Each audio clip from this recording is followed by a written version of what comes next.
दरम्यान कोणी रमी खेळताय तर कोणी आमदार निवासामध्ये मारामाऱ्या करताय। खासदार संजय राऊतांनी आता या सगळ्या प्रकरणावरती आता हल्लाबोल केलाय। अमित शहांनी 4 मंत्र्यांना डच्चू देण्याचं सुचवलेलं होतं, त्याच्यामध्ये कोकाट्यांचंही नाव असू शकतं असं सुद्धा राऊत म्हणतायत। खासदार संजय राऊतांनी हा वेगळाच खुलासा केला।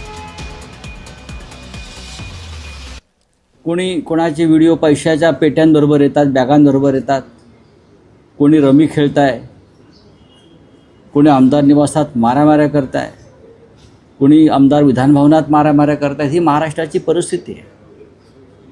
ज्या कृषी मंत्र्यांचं नाव तुम्ही घेताय, माझ्या माहितीप्रमाणे अमित शहा यांनी ज्या 4 मंत्र्यांना डच्चू देण्याचं सुचवलेलं आहे त्याच्यामध्ये त्यांचंही नाव आहे। एक मंत्री टॉवेलवर आमदार निवासमध्ये मारामाऱ्या करतो, टॉवेलवर उघडा बंब, शिवराळ भाषा वापरत।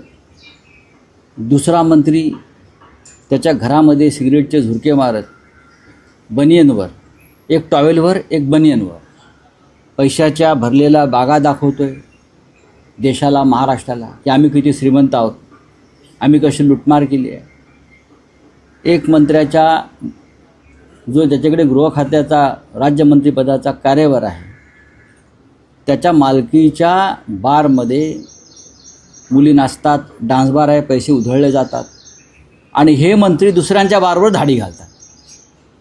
हे मंत्री पनवेल वाशी भागात जाऊन दुसऱ्यांच्या बारवर धाडी घालून दहशत निर्माण करतात। ती का निर्माण करतात तुम्हाला माहिती आहे।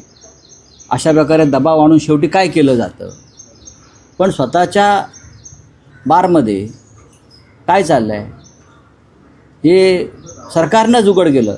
जेव्हा त्यांच्या बारवर धाड पडली